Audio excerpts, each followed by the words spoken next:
un cuerpo extraño con un tamaño importante que logre alcanzar vía aérea inferior, va a lograr movilizar gracias a su motilidad y va a través de la presencia de la secreción, que en este caso es el moco, va a atrapar a esas partículas y gracias a la funcionalidad de estos cilios van a lograr sacar esa partícula atrapada en la secreción y el paciente o el individuo va a lograr expectorar o deglutir ese pedazo de secreción. De esta manera, el epitelio cilíndrico ciliado pseudoestratificado cumple una barrera importante de tipo mecánica sobre la vía respiratoria. Cuando sucede una injuria a este nivel del epitelio, puede ser, por ejemplo, un paciente que ha sido expuesto a un incendio y ha tenido una quemadura de toda la superficie y ha afectado esta zona epitelial o esta zona ciliar. Vamos a tener que estas zonas o estos cilios van a perder su función o en el peor de los casos van a ser lesionados y van a desaparecer. Y de esta manera, pues, cuando ingrese una partícula o un virus o un bacilo, no vamos a tener esta barrera de protección mecánica y de esta manera se va a contribuir a la formación de diferentes infecciones, ya sea una bronquitis, traqueitis o en el peor de los casos una neumonía. Es por eso importante recordar la presencia de este epitelio cilíndrico ciliado pseudoestratificado que va a tener un componente importante a través de la presencia de los cilios. También es importante recordar que nuestro sistema de árbol bronquial no es un sistema de un conducto único, sino que es una serie de ramificaciones que van a ir dividiéndose para poder generar mayor superficie de contacto para el intercambio gaseoso al final. Ahora, estas ramificaciones van a tener una zona importante de conducción desde la tráquea hasta la división número 16, porque hasta la número 16 vamos a encontrar a los bronquiolos, bronquiolos de conducción. Posterior a la 16 vamos a encontrar una zona diferente que no solo se encarga de la conducción, sino que vamos a encontrar a los bronquiolos respiratorios hasta los sacos alveolares, hasta los alveolos. ¿Por qué es importante esta diferenciación de la zona 17 en adelante? Porque toda esa zona va a participar también en el intercambio gaseoso, desde los bronquiolos respiratorios hasta los alveolos. Antes de estos bronquiolos respiratorios, es decir, bronquiolos de conducción, vamos a tener solo la función de la conducción y las propiedades que acabo de mencionar. Ahora, todo ese contenido de flujo de aire que se inspira del medio ambiente va a ingresar por dos formas. ¿Y por qué es importante saber esta forma con la que ingresan volúmenes de aire? Es importante porque en la primera forma es el flujo laminar, en donde la representación gráfica de este ingreso laminar del flujo de aire va a ser de esta manera. Van a tener un flujo lineal con zonas representada a través de líneas homogéneas, horizontales, que van a las más cercanas a la pared van a tener un poco mayor de resistencia al flujo, y las que están a nivel central van a tener una mejor velocidad y un mejor flujo, porque no hay la resistencia agregada por la cercanía a la pared. De esta manera vamos a lograr que el flujo de aire llegue fácilmente, sin mayor dificultad, hacia el objetivo, que sería la zona alveolar. ¿Para qué? Para que esos volúmenes de aire puedan participar dentro del intercambio gaseoso, dentro de toda la zona respiratoria. Ahora, no todo el flujo que ingresa de esta manera, sino que hay momentos en los que va a haber una broncoconstricción y va a generar, por ejemplo, este flujo turbulento que vemos en la imagen B, o en las zonas de división o segmentación bronquial también se va a producir este tipo de flujo turbulento. Ahora, ¿por qué es importante reconocer el flujo turbulento? Porque todo el contenido que pueda estar dentro del gas inhalado va a tener la particularidad de impactar sobre las paredes bronquiales, generando así también mayor resistencia a este flujo y por ende mayor demora y tal vez un menor volumen de aire que logre alcanzar la zona alveolar para el intercambio gaseoso. Ahora, numéricamente, ¿cómo podemos diferenciarlas? Porque no vamos a poder verlas como estamos viendo en esta imagen, solo esto es una representación gráfica de lo que estoy mencionando. Numéricamente lo vamos a poder calcular a través del número de Reynolds. El número de Reynolds por encima de los 2000 nos hace referencia a la presencia de un flujo turbulento, pero si este es menor a 2000 nos hace referencia a un flujo laminar y eso sumado a todas las características que acabo de mencionar. ¿Y cómo se calcula el número de Reynolds? Este se calcula multiplicando la velocidad del gas por el diámetro del tubo por el que va a pasar y por la densidad del gas. Y todo esto lo vamos a dividir por la viscosidad y esta ecuación nos va a brindar el famoso número de Reynolds. Esto es pregunta de examen, chicos. El número de Reynolds por encima de 2000, o sea, el punto de corte es 2000, para poder diferenciar el tipo de flujo que vayamos a presentar en el sistema respiratorio. Ahora, no solo importa el tipo de flujo, sino que también hay que ver las velocidades con las que ingresan. Se dice que velocidades por encima de los 100 litros por minuto no es tan favorecedor a nuestro sistema respiratorio porque todo ese flujo de aire ingresa tan rápido que si hay partículas en su interior van a impactar significativamente sobre las paredes y esto va a generar la mayor turbulencia que hemos estado mencionando. En cambio, flujos menores a 30 litros por minuto va a ser tan lento que cuando el flujo de aire se dé en una zona en especial, las partículas en su interior, al pasar tan lento por esa zona, las partículas van a sedimentar en esas zonas de conducción. Entonces, ni menos de 30 litros por minuto, ni más de 100 litros por minuto, porque van a pues a no permitir un adecuado flujo para poder alcanzar los objetivos mencionados. ¿Cuál sería el flujo ideal para poder nosotros, en este caso, introducir un medicamento? Por ejemplo, un flujo ideal sería entre 30 a 60 litros por minuto, para que de esta manera, pues, el gas o la sustancia inhalada logre las zonas de conducción o logre las zonas objetivo de medicación. Ahora, si es que voy a colocar un medicamento, en este caso a través de un inhalador que puede ser el famoso MDI, el que tiene forma de L, o podemos aplicar los medicamentos a través de un inhalador de polvo seco. Estos dos finalmente van a cumplir el objetivo de introducir partículas, en este caso fármacos, que según su tamaño van a llegar a las zonas objetivos de acción. Ahora, ¿qué pasaría si este inhalador produce partículas por encima de 10 micras? Pues la mayoría de estas quedarían atrapadas en la vía aérea alta. En cambio, si producen partículas entre 2 a 5 micras, van a llegar a la vía aérea inferior. Y si son menores a 2 micras, las partículas pueden llegar hasta los alvéolos. Esto es importante, ¿por qué? Porque si un inhalador está mal diseñado o tiene errores en su fabricación y solo produce partículas a la hora de hacer pulsaciones y solo produce partículas de 5 a 10 micras, la mayoría va a quedar atrapada en la zona alta. Por ejemplo, si estoy tratando de darle un salbutamol a mi paciente y yo quiero que este medicamento llegue a la zona bronquial, a la zona de los bronquiolos, si son más de 10 micras, no van a llegar y por ende el medicamento no va a ser efectivo y tu paciente no va a mejorar.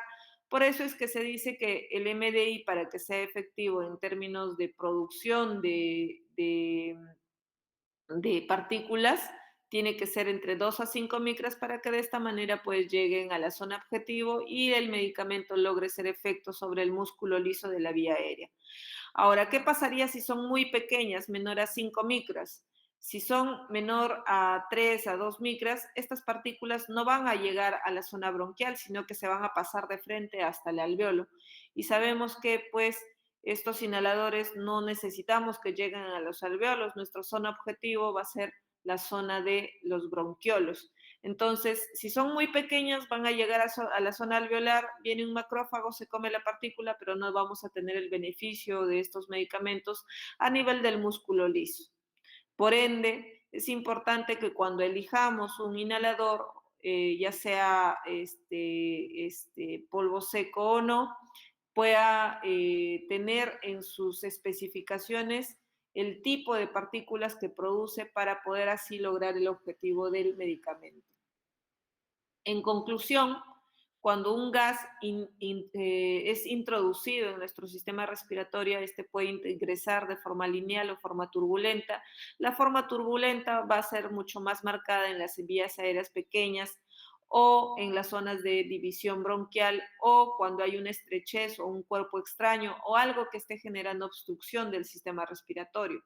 Segundo, es importante recordar que el gas inhalado, en este caso el inhalador que yo le brinde a este paciente, tenga pues dentro de sus especificaciones generar partículas que sean entre 2 a 5 micras para que éstas se puedan depositar efectivamente en la vía aérea pequeña y así poder trabajar o hacer ser efectiva su acción sobre el músculo liso. Cuando indicamos nosotros el famoso inhalador en MDI, que es el que estamos viendo en la imagen, la eficacia de este dispositivo va a depender de varios factores. Uno de ellos, del cual ya estábamos hablando previamente, es el tipo del flujo con el que vayamos a inhalar. Por ejemplo, decíamos que el flujo adecuado es de 30 a 60 litros por minuto.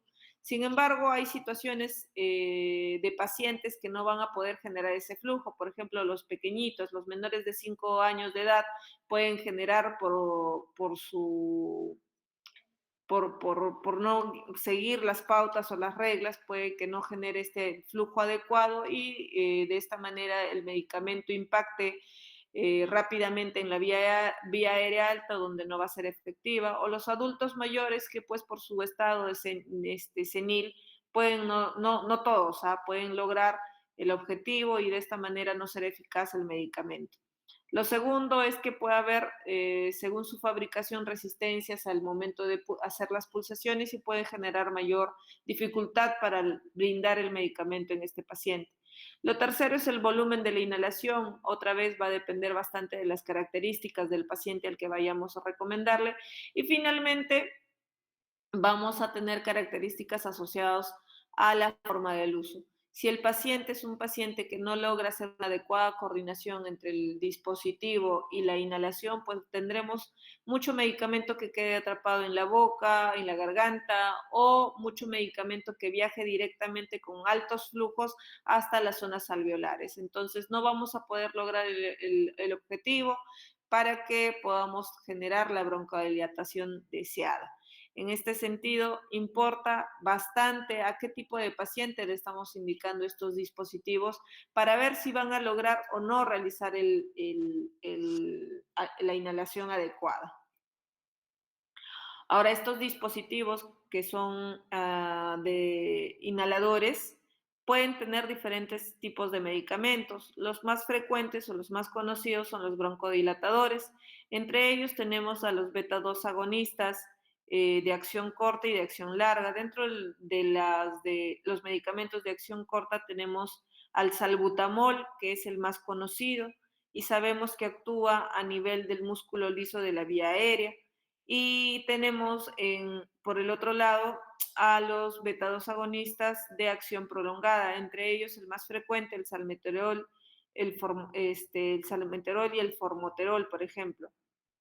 Ahora, ¿solo tenemos broncodilatadores beta-2 agonistas? Pues no, también tenemos anticolinérgicos y uno de estos de acción corta, muy usado también en la terapia de crisis moderada severa, es el bromuro de hipertropio. Y de acción prolongada que suele usarse con mucha frecuencia en los pacientes con EPOC, por ejemplo, es el tiotropio. Perdón. Ahora, también, además de los broncodilatadores, podemos tener corticoides y corticoides inhalados, por ejemplo, la budesonida, la fluticasona, la beclometasona, perdón, que son corticoides inhalados y que según la dosis podemos usarlas como terapia preventiva para nuestros pacientes asmáticos. Aunque también según el grado de afectación en el EPOC sabemos que también podemos usar corticoides inhalados. Y por último tenemos aquellos inhaladores que pueden tener la combinación de estos dos medicamentos, por ejemplo el salmeterol fluticasona el budesonida formoterol, que se van a usar en pacientes que tengan un asma persistente, moderada, severo, por ejemplo, dentro de las características del asma. En esta siguiente imagen ven el famoso MDI, es un inhalador presurizado que va a tener el fármaco dentro de ese recipiente en forma líquida, en su fase líquida, que cuando se genera una pulsación sobre la parte superior, este va a salir a tanta velocidad que gracias a este dispositivo van a formarse partículas de diferentes tamaños. Y nos interesa aquellos que sean pues entre 5 micras en promedio de las que lleguen a alcanzar los bronquiolos para poder hacer efecto sobre el músculo liso. Este es el famoso MDI, el que es bastante accesible, cómodo y en esta presentación vamos a tener diferentes composiciones de fármacos. Podemos tener partículas incluso más finas que, que, que los famosos convencionales, o sea, tenemos algunas características de su presentación que pueden tener contador y dentro de su dispositivo en algunos pueden generarte más homogéneamente las partículas para que puedan llegar a la zona objetivo. ¿Cuál es la forma adecuada de usar el inhalador? Podemos usarla directamente como vemos en esta imagen o podemos usarla gracias al uso de la aerocámara. Si es un paciente adulto que puede seguir órdenes y puede hacer la guía exacta de estas indicaciones, podemos pedirle que use sin el aerocámara, dado que puedes cargar una aerocámara que es del tamaño de una botella de gaseosa es a veces fastidioso. Por ejemplo, solo si cargan el MDI es más fácil que pueda ser transportado y pueda llevarse pues a diferentes lugares en donde vaya el paciente, ¿no? Incluso hasta de viaje. Entonces, el primer paso para usar un inhalador en MDI va a ser quitar la tapa, como en el paso 1, y agitar enérgicamente por lo menos de 3 a 5 segundos. Si un medicamento en MDI o un inhalador no se agita, el medicamento puede no combinarse con el propelente y de esta manera el paciente al administrarse se va a colocar el propelente. Por eso es importante que lo agite antes de usar. Segundo, es importante que el paciente se coloque en una posición sentada erecta para que pueda colocarse el inhalador de manera vertical. Le vas a pedir que bote todo el aire antes de colocarse el inhalador en la boca y una vez habiendo exhalado todo el aire, el paciente va a colocarse el inhalador en la boca, va a hacer un cierre hermético a través con los labios en el inhalador y posterior a este va a generar una presión en la parte superior del inhalador y a la vez el paciente tiene que inspirar por la boca largamente y profundo, para que de esta manera más o menos se esté generando un flujo de entre 30 a 60 litros por minuto y podemos pues transportar el medicamento hacia las zonas objetivos. Una vez que ha inhalado, vamos a pedir que cuente el paciente por lo menos de 10 segundos, mínimo 5 segundos, y posterior a ello hay que soplar lentamente. Y ya con esto el paciente ha finalizado el uso de la administración de su medicamento a través del inhalador. Finalmente le vas a pedir al paciente que se enjuague la boca posterior al uso de la inhalación. Más aún si esto se trata de un corticoide inhalado, porque los corticoides inhalados pueden generar pues candidiasis oral.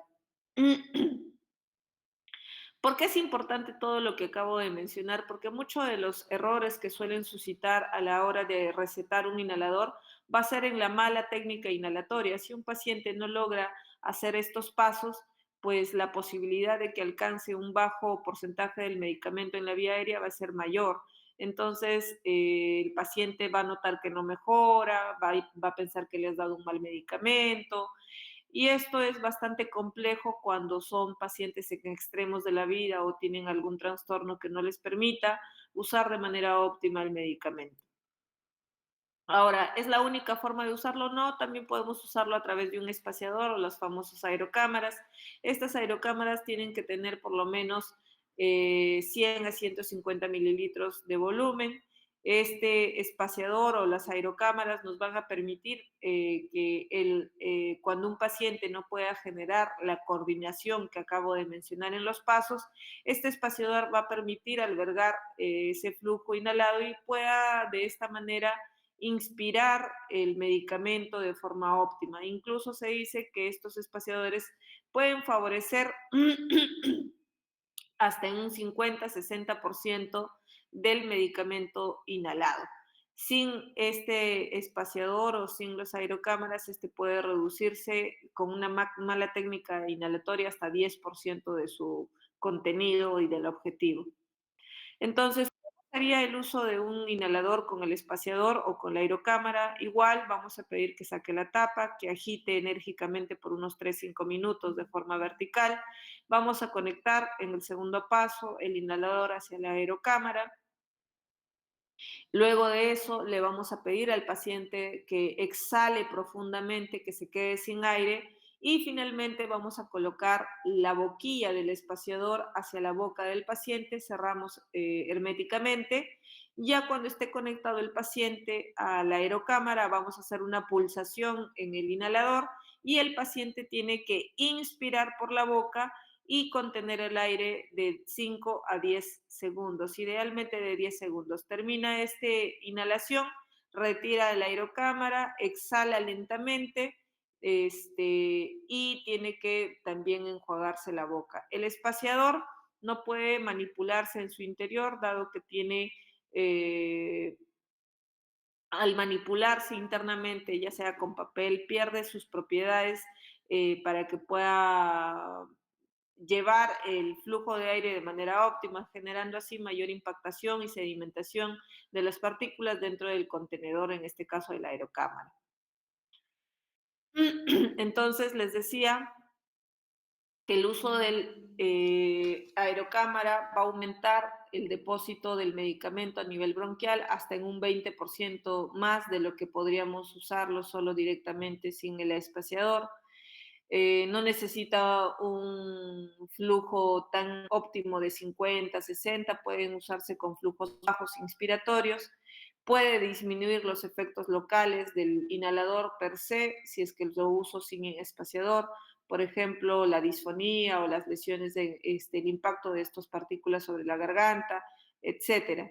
Pero es importante que recordemos que el uso del espaciador va a mejorar la coordinación entre el inhalador y la inspiración en el paciente.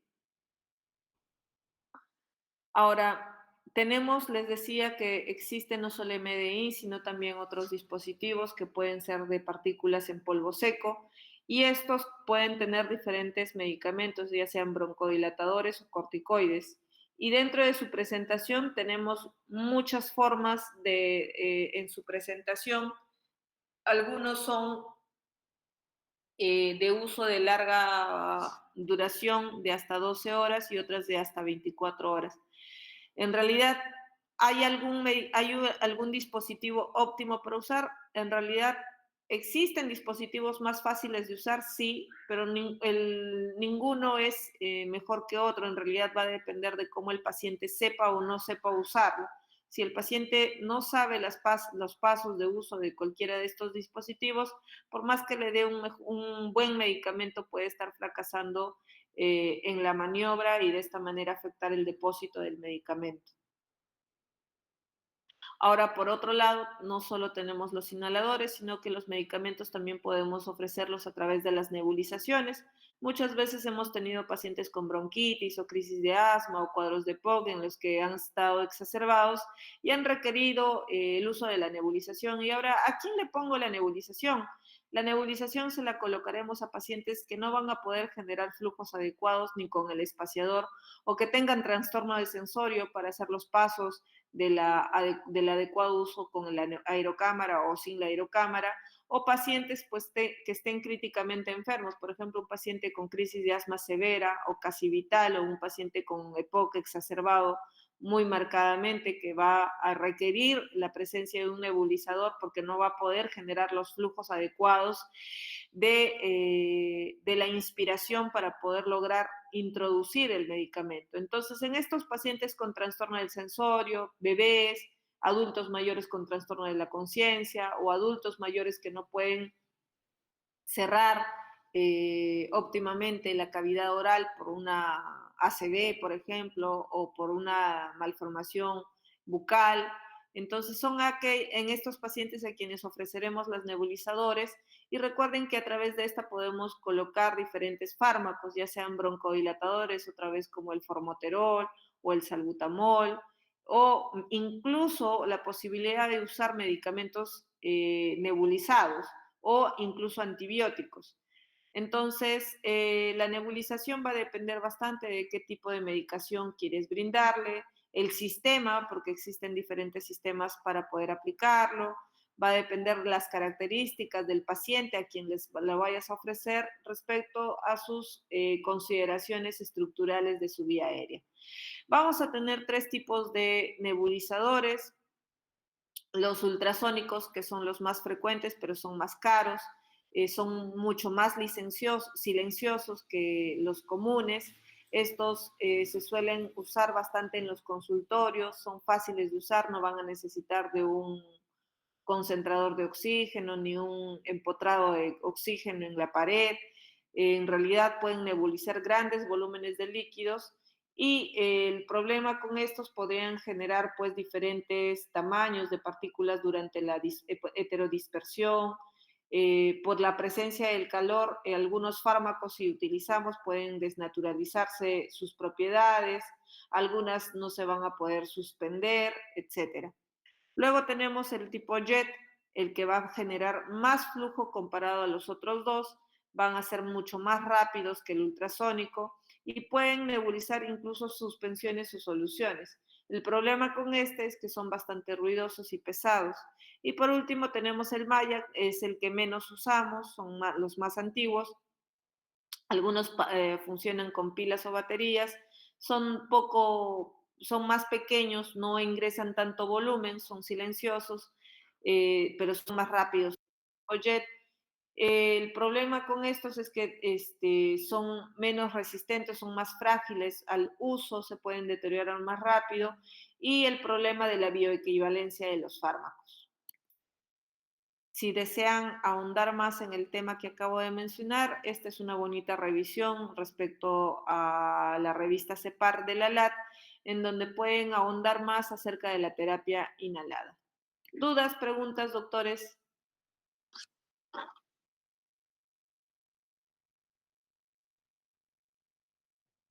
¿Alguna duda, pregunta, doctores? Ninguna pregunta, doctora. Sí, dime.